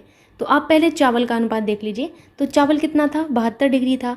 और उसके बाद आपका जौ कितना रिप्रेजेंट कर रहा था? जो आपका 36 डिग्री रिप्रेजेंट कर रहा था। इसका आप अनुपात नहीं निकाल पाएंगे, 2:1 आपका आ जाएगा, है ना। अगला क्वेश्चन देखिए, यदि चावल के लिए परिरक्षित भूमि का 10% गेहूँ और जौ को 2:1 के अनुपात में बांट दिया जाए तो नए वृत्त रेखा में गेहूं का संगत कोण क्या होगा? ये बहुत अच्छा क्वेश्चन है और आप आसानी से समझ जाएंगे, कोई बड़ी बात नहीं है। चावल के लिए परिरक्षित जो भूमि था उसका कितना डिग्री कोण था? संगत कोण कितना था? तो आपका 72 डिग्री था। कितना था? 72 डिग्री था, है ना। उसका 10%, आप पहले आप इसका 10% निकाल लीजिए। इसका 10% का मतलब क्या है? 7.2 डिग्री, है ना। 10% का मतलब क्या है? 7.2 डिग्री। कह रहे हैं गेहूं और जौ को 2:1 के अनुपात में बांट दिया जाता है। किस अनुपात में? 2:1 के अनुपात में। किसको? गेहूं और जौ को। गेहूं को और जौ को, ठीक है। गेहूं और जौ को आपका बांट दिया जाता है। बहुत सिंपल क्वेश्चन है, बस यहाँ पर आप ध्यान लगाइए, आपको आसानी से समझ में आ जाएगा। इस 7.2 को गेहूं और जौ में 2:1 के अनुपात में बांटा गया है। तो मैंने आपको सिखाया है कि अगर आपको गेहूं निकालना है कि गेहूं को कितना मिला होगा, तो उसके लिए मैंने आपको सिखाया था कैसे करते हैं। गेहूं के लिए नीचे टोटल लिखिए, 2 और 1 3, इसका टोटल लिखते हैं। जिसका निकाल रहे हैं उसको ऊपर लिखिए, तो गेहूं का 2 है और टोटल जितना आपका है वो कितना है? 7.2 डिग्री है। बस आपको यहीं पर इतना कर लेना है। यहाँ पर 2 1 नहीं रहा है तो मैं नीचे लिख दे रही, फिर से यहाँ पर मैं लिख देती हूँ 2/3 गुणा 7.2। बस आप इसको निकाल लीजिए, गेहूं का आपका कितना डिग्री आपका बना होगा यहाँ से। तो कितना बनेगा यहाँ पर? 4.8 डिग्री बनेगा। बनेगा कि नहीं? ऐसे ही आप किसका निकाल लीजिए, गेहूं का निकाल लिया। अब अगला आपको किसका निकालना होगा? जौ का निकालना होगा। तो जौ का कैसे निकालेंगे? यहाँ पर 1 है, 1 ऊपर लिखिए। नीचे कितना आएगा? नीचे टोटल दोनों का तो 3 होगा। नीचे टोटल ही आता है और आपका जो कुल है वो कुल आप उससे मल्टीप्लाई कर दीजिए तो 7.2 डिग्री होगा। तो यहाँ पर कितना आ जाएगा आप बताइए। देखिए 3 दूनी 6 हो जाएगा, 1 बचा यहाँ पर, फिर क्या हो जाएगा? 3 चौका 12 हो जाएगा, ठीक हो गया कि नहीं। अब कह रहे हैं तो नए वृत्त रेखा में गेहूं का संगत कोण क्या होगा? गेहूं का पहले कितना था? पहले आपका 72 डिग्री था। अब गेहूं को मिला कितना है? 4.8 और मिल गया, तो जोड़ दीजिए भाई, यही तो आपका आ गया संगत कोण। कि अब बाद में कितना बना, क्योंकि इसको कितना मिला है? 4.8 मिला है, 72 पहले से था, तो नया कितना हो जाएगा? 76.8 डिग्री। ये अच्छा क्वेश्चन था और थोड़ा सा डिफरेंट था, इस वजह से ये आपका बी ऑप्शन मैच हो गया। सिंपल सही क्वेश्चन था, ज़्यादा कुछ था नहीं। लेकिन अगला क्वेश्चन देखिए, यदि चावल की उपज जो है ज्वार की उपज से 5 गुना हो और ज्वार की उपज बाजरा की उपज से 2 गुना हो, तो चावल और बाजरा की प्रति एकड़ लब्धि के बीच अनुपात क्या है? ये हमें निकालना है, ठीक। कह रहे हैं, ध्यान से सुनिएगा। पहले कह रहे हैं कि चावल की उपज ज्वार से 5 गुना है, ठीक। किसकी?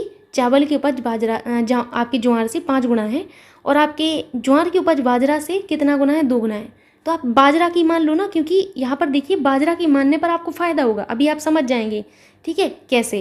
तो आपने माना कि जो बाजरा है, बाजरा की जो उपज है वो आपकी कितनी है, x टन है, आपने x टन मान ली। ठीक है, तो ज्वार की कितनी होगी, ध्यान से पढ़िए।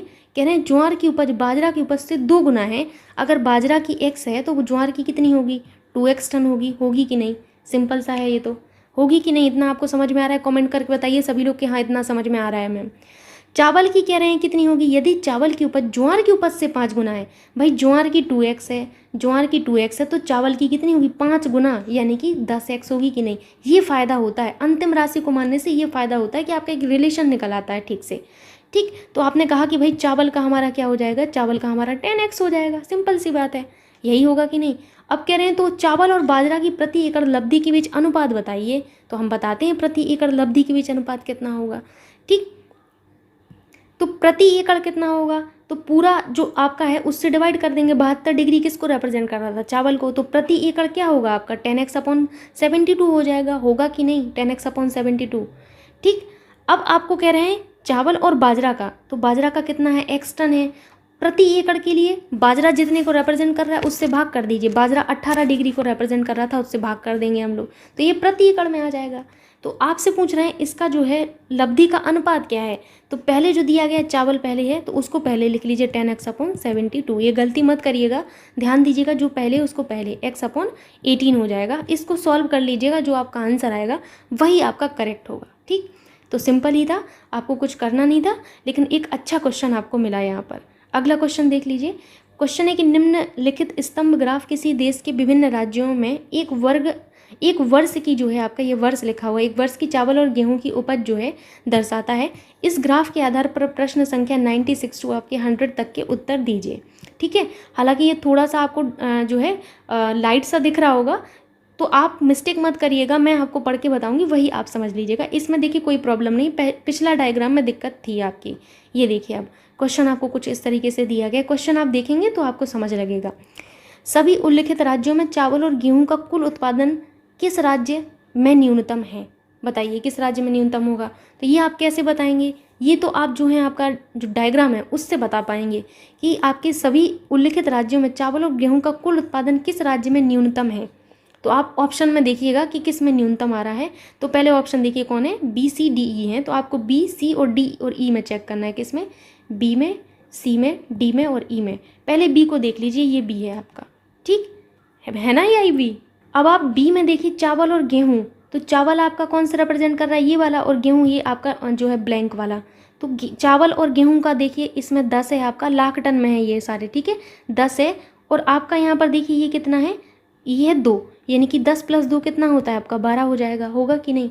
अगला कह रहे हैं आप सी को चेक करिए, आप सी को चेक करते हैं। सी में देखिए आपका 4 है, दोनों का, गेहूं का और चावल दोनों का ही, तो कितना हो जाएगा 8 हो जाएगा।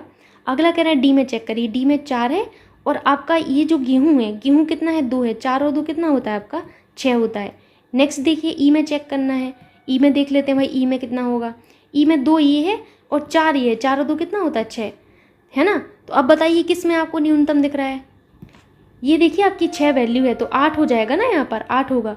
अब बताइए न्यूनतम किस में दिख रहा है, न्यूनतम आपको ये देखिए 6 दिख रहा है, सबसे कम ये 12 है, ये 8 है, ये भी 8 है और ये आपका 6 है। वैल्यू केयरफुली रीड करना है आप सभी को, ठीक। तो यहाँ पर क्या है आपका 6 है, तो आपका कौन सा न्यूनतम है, डी वाला।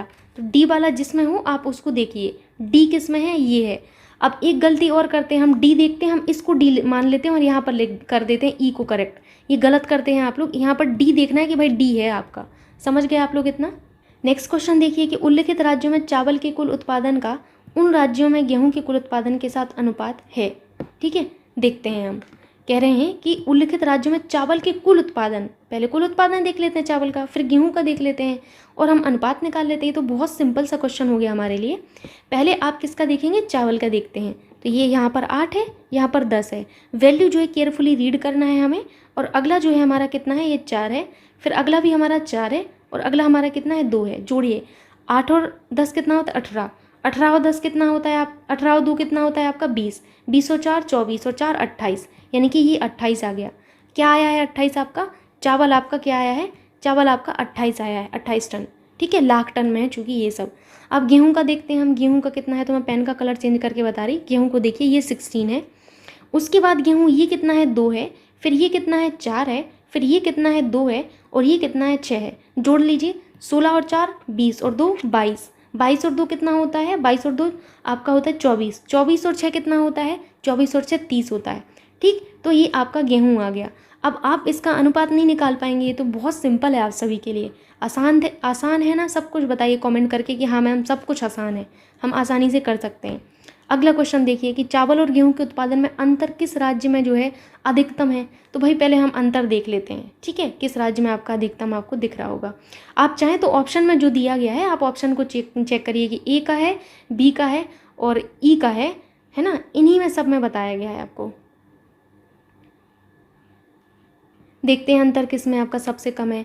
तो पहले आप ई में देखिए, ये 8 है और ये 16 है, अंतर कितना है, 8 का है। ठीक, वैल्यू केयरफुली रीड करिएगा, जहाँ पर मिस्टेक लगे बता दीजिएगा आप लोग। ये 8 रिप्रेजेंट कर रहा था, ये आपका 16 था, तो अंतर कितना आया, 8 आया है। अगला देखिए ये कितना है, 10 है, और ये कितना है आपका, देखिए यहाँ पर कितना है, ये 2 है, अंतर कितना आया है, 8 आएगा कि नहीं। अगला देख लीजिए, ये आपका 4 है, ये 4 है तो ये तो 0 है। ये देखिए आपका 4 है और ये 2 है तो अंतर 2 आया है। इसमें देखिए ये 2 है और यहाँ पर 6 था, तो कितना है, 4 अंतर आया आपका। अब आपको ध्यान से देखना है, अंतर 8 और यहाँ पर भी अंतर आपका 8 ही आया है, और यहाँ पर अंतर आपका कितना है, 0 है, यहाँ पर अंतर 2 है और यहाँ पर अंतर 4 है। न्यूनतम कहाँ पर दिख रहा है आपको, ऑप्शन के हिसाब से चलिए, कह रहे हैं केवल ए। अधिकतम आपको देखना है, क्या देखना है, अधिकतम, मेरे से गलती से न्यूनतम हो गया, अधिकतम आपको देखना है, क्या अधिकतम देखना है।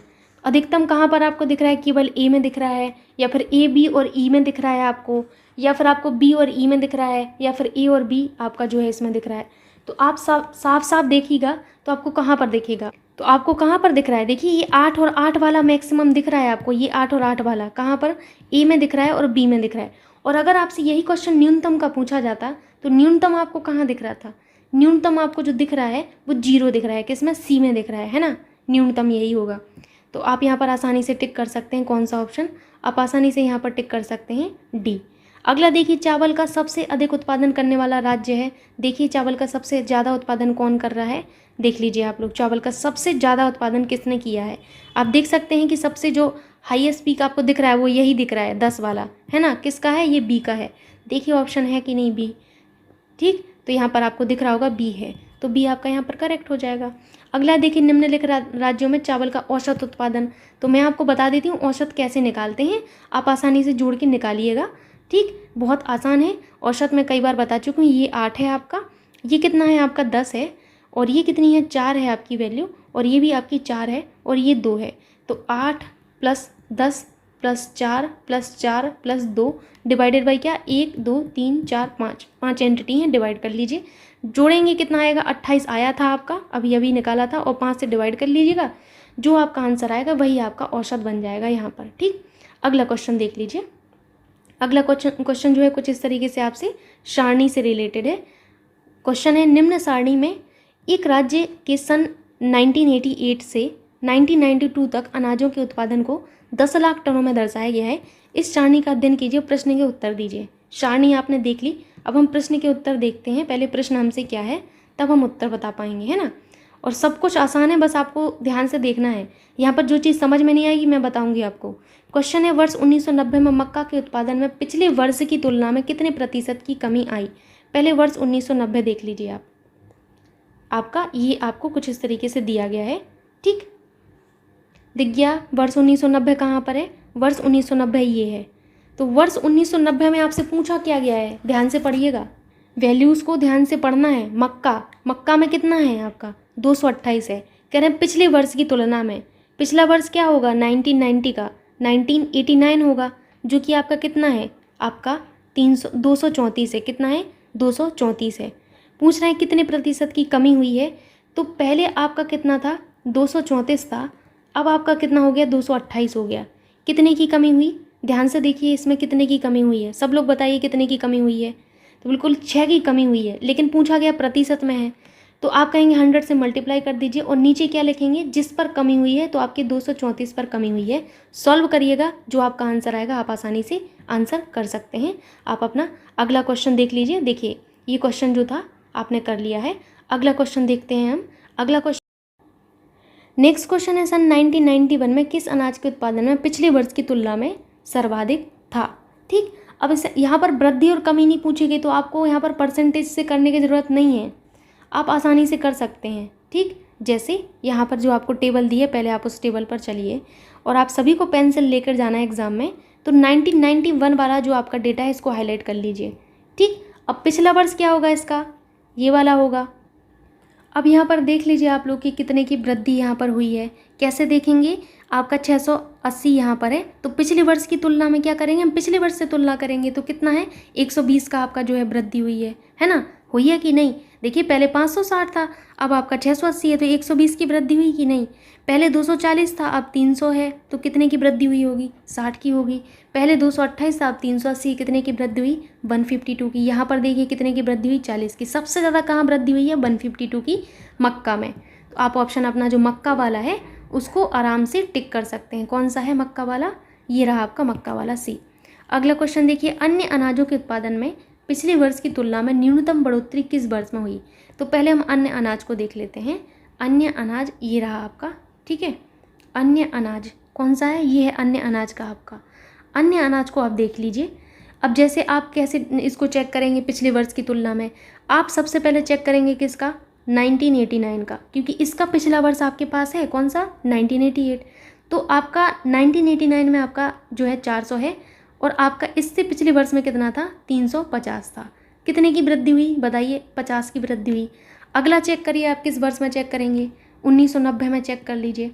1990 में जब आप चेक करेंगे तो यहाँ पर आपका 420 हुआ है, और पहले आपका 400 था। कितने की वृद्धि हुई होगी, 20 की वृद्धि हुई है ना। अगला देख लीजिए वर्ष 1991 का, देखिए कितना है, 460 है। पिछले वर्ष में कितना था, 420 था। कितने की वृद्धि हुई होगी बताइए आप लोग। यहाँ सिंपल सही दिख रहा है आपको, 40 की वृद्धि हुई है। ठीक, अब कौन से 1992 में चेक करेंगे हम, किस में, 1992 में कितना है आपका, 500 है। इसके पहले कितना था, 460 था। कितने की वृद्धि हुई होगी, यहाँ पर देखिए 40 की वृद्धि हुई है। ठीक, अब आपको मैं ध्यान से वैल्यू दिखाती हूँ, 40, 50 और यहाँ पर 20 और यहाँ पर कितना, 40। तो बताइए अन्य अनाजों के उत्पादन में किस वर्ष में न्यूनतम बढ़ोतरी दर्ज हुई है। न्यूनतम जो बढ़ोतरी हुई है वो इसमें 20 में दिख रही है आपको, है ना। किसमें, 1990 में दिख रही है। तो देखते हैं 1990 हमारा कौन सा ऑप्शन मैच कर रहा है।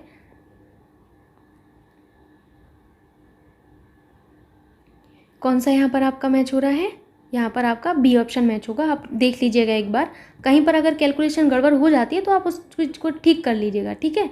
ऐसा कुछ बड़ा इशू है नहीं है, आप आसानी से कर सकते हो। ठीक, अगला देख लीजिए यहाँ क्वेश्चन क्या है आपसे। अगला जो क्वेश्चन है वो आप सभी से ये है कि सन 1992 में गेहूं का उत्पादन पिछले वर्ष की तुलना में कितने प्रतिशत बढ़ा था। देखते हैं 1992 में गेहूं, देखते हैं पहले। तो आपका ये जो टेबल है इसमें देखिए 1992 को देखिए, ये है पिछला वर्ष कितना है आपका, पिछला वर्ष आपका ये रहा कि नहीं। ठीक, दिख रहा है आपको, देख लीजिए कितने की वृद्धि हुई है।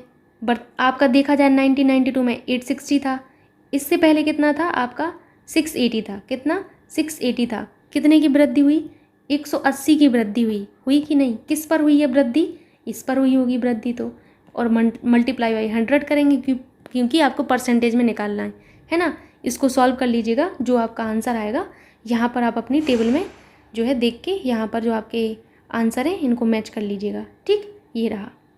अगला क्वेश्चन देख लीजिए आप लोग। अगला जो क्वेश्चन है वो आपको इस तरीके से दिया है, 1 मिनट आप दीजिए बस। ये आपका क्वेश्चन रहा, अभी आपको बिल्कुल पूरा क्वेश्चन क्लियरली नज़र आ रहा होगा।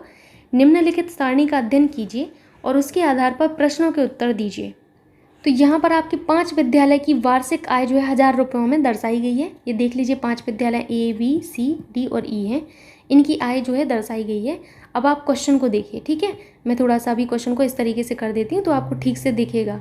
ठीक, अब 95 का क्वेश्चन देखिए, ई विद्यालय के लिए दान से प्राप्त आय उसकी विविध आय का कितने प्रतिशत है।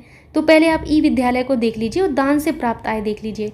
ई विद्यालय हमारा कौन सा है, ये वाला है। दान से प्राप्त आय 60 है ना। यही तो कह रहे हैं, दान से प्राप्त आय जो है उसकी विविध आय से, विविध आय कितनी है 15 है, कितनी है 15 है। अब आपको क्या पूछ रहे हैं कि कितने प्रतिशत है, तो आप सिंपली निकाल लीजिए यहाँ पर। अब मैंने आपको कई बार समझाया कि जब कभी भी आपसे ये ना पूछा जाए कि कितने प्रतिशत अधिक है या कितने प्रतिशत कम है, तब तक आप लोगों को घटाना नहीं है। अब सिंपली जो पूछा गया वही कर लीजिए, तो आपका क्या होगा 60/15 मल्टीप्लाई बाई 100। ठीक, तो यहाँ से आपका जो आंसर आएगा आप यहाँ पर मैच कर लीजिएगा, वही आपका सही आंसर होगा। अगला देख लीजिए क्वेश्चन क्या है, वह विद्यालय कौन सा है जिसमें शिक्षा शुल्क जो है कुल आय का सबसे ज़्यादा प्रतिशत है। शिक्षा शुल्क, तो पहले हम देखते हैं शिक्षा शुल्क हमारा, ठीक, कौन सा है हमारा शिक्षा शुल्क। शिक्षा शुल्क ये वाला हमारा रिप्रेजेंट कर रहा है ना। कह रहे हैं वह विद्यालय कौन सा है जिसमें शिक्षा शुल्क जो है आपका कुल आय का सबसे ज़्यादा प्रतिशत है, कुल आय का, है ना। तो जो ऑप्शन में दिए गए थे वो हमसे ई का नहीं पूछा था, हमसे ए का कह रहे थे, हमसे बी का कह रहे थे, हमसे सी का और डी का कह रहे थे। तो हम इन्हीं विद्यालय का चेक करेंगे, अननेसेसरीली आपको किसी चीज़ का चेक करने की आवश्यकता है नहीं है, ठीक है। तो हम इन्हीं का चेक करेंगे, इनका। तो सबसे पहले ए का चेक कर लेते हैं हम। ए में देखिए आपका शिक्षा शुल्क कितना है 120 है, कितना है ए में 120 है। कुल कितना है, कुल कितना है 270 है ना। मल्टीप्लाई बाई आप 100 करेंगे, कितना आएगा यहाँ पर 44 आ जाएगा आपका, आएगा कि नहीं 44%, ये आपका ए का आ गया। ठीक, मैं पेन का कलर चेंज कर रही तो आपको दिक्कत नहीं होगी, आसानी से आप समझ पाएंगे। अब हम देखते हैं किसका, बी का देखते हैं। बी में देखिए कितना है, बी में 60 है शिक्षा शुल्क आपका, कुल कितना है 150 है, प्रतिशत कितना है 100 से मल्टीप्लाई करेंगे, ठीक है। यहाँ पर कितना होगा 40% आ जाएगा, ये बी का आ गया। अब आपको किसका चेक करना है, सी का चेक करना है। तो सी का कैसे चेक करेंगे, 210 है शिक्षा शुल्क और कुल कितना है आपका 450 है, मल्टीप्लाई बाई आप 100 कर लीजिए, कितना आएगा यहाँ पर 47 आ जाएगा। ठीक, अब जो लास्ट आपको चेक करना है वो डी का चेक करना है। तो डी का भी देख लीजिए 90 है, देखिए 90, कुल कितना है 210 है, कुल आए तो यही होगी ना, मल्टीप्लाई बाई आप 100 कर लीजिए। ठीक, तो इतना इधर पे आपका 43 आएगा। अब आपसे एक पूछ रहे हैं कि जिसमें शिक्षा शुल्क जो है आपका कुल आय का सबसे ज़्यादा प्रतिशत है, वो आपको विद्यालय बताना है। तो देखिए किस में आपका शिक्षा शुल्क ज़्यादा है, इसमें 44%, इसमें 40%, इधर 47 है और इधर 43 है। तो कौन सा आपको सबसे ज़्यादा दिख रहा है, ध्यान से देखिए आप सभी लोग, सी में दिख रहा है आपको 47। तो आप यहाँ पर अपना सी टिक कर लीजिए, कौन सा, सी आपका आंसर करेक्ट होगा। अगला क्वेश्चन देखिए, कितने विद्यालय ऐसे हैं जिनका शिक्षा शुल्क जो है नाम उनकी अवधि शुल्क के 4 गुने से कम है ना।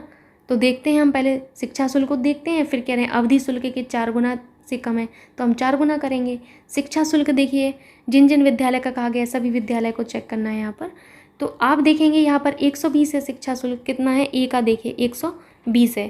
कह रहे हैं कि आपको जो है ऐसा विद्यालय बताना है जिनका शिक्षा शुल्क जो है उनकी अवधि शुल्क के 4 गुने से कम है। तो अवधि शुल्क देख लीजिए कितना, अवधि शुल्क 24 है, इसका 4 गुना क्या होगा, इसका 4 गुना यहीं पर कर लीजिए, कितना होगा इसका 4 गुना, जल्दी से बताइए सभी लोग, 96 होगा कि नहीं। तो आपका क्या होगा 4 गुना 96 हो जाएगा।